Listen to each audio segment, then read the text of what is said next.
Tara, subukan natin gumawa ng fried okra. Fresh na fresh yung okra na gagamitin natin for today's video kasi galing ito sa garden namin.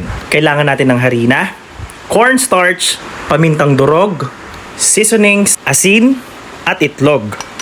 Then lalagyan natin ng tubig. At saka haluin mabuti para ma-dissolve yung ingredients na pinaghalo-halo natin. Then isosoak natin yung okra dito to make sure na well-coated siya. Deep fry natin yung okra. Katamtamang init lang ha para di masunog. After 5 minutes, ready na ang ating okra. Nakakatakam no?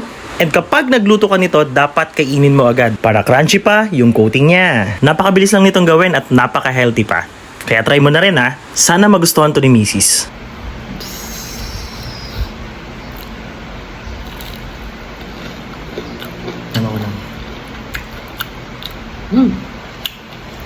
Lima.